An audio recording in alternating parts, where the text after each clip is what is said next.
Well, that's the big story we'll be tracking today. All eyes on the demolition of the 40-storied Supertech Twin Towers in Noida, 9 years after the residents first went to court against Supertech's Twin Towers in Sector 93A. It's going to take about 9 seconds, we're told, to demolish these towers today. That demolition will take place at 2:30. Now, the residents had told the court that the towers, 100 meters tall with 40 floors each, were coming up in a green space that had been promised to them when they bought their houses in this society.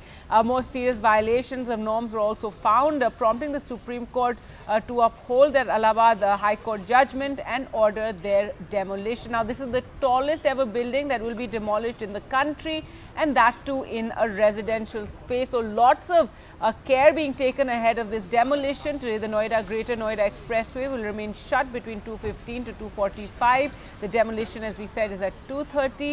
And the Noida police are also trying to restrict movement of traffic in the area for around half an hour, keeping in mind the interests of commuters. Also, the people who live around these towers have evacuated.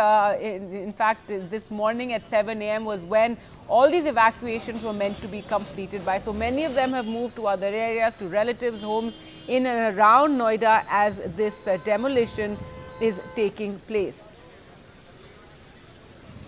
Well, let's go across to Vedant now for more. And Vedant, tell our viewers firstly, why this was necessitated, how this was a long legal battle for the people living next to the Twin Towers.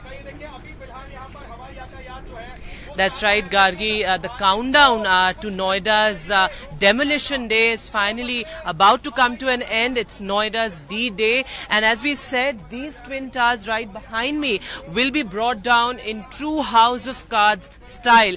Now, of course, as you mentioned, it was a 9-year fight. It was a long legal battle.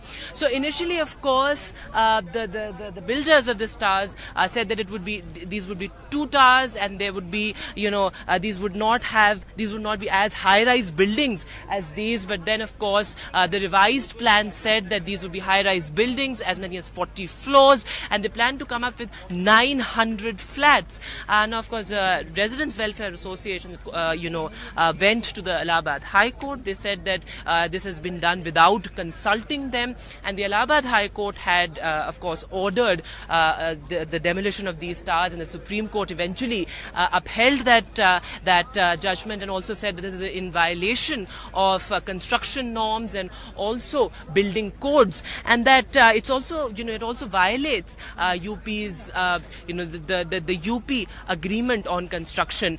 So all of that, of course, in place, and that 9-year fight, that 9-year legal battle will now, of course, has now transcended, and these twin towers will be gone in just 9 seconds.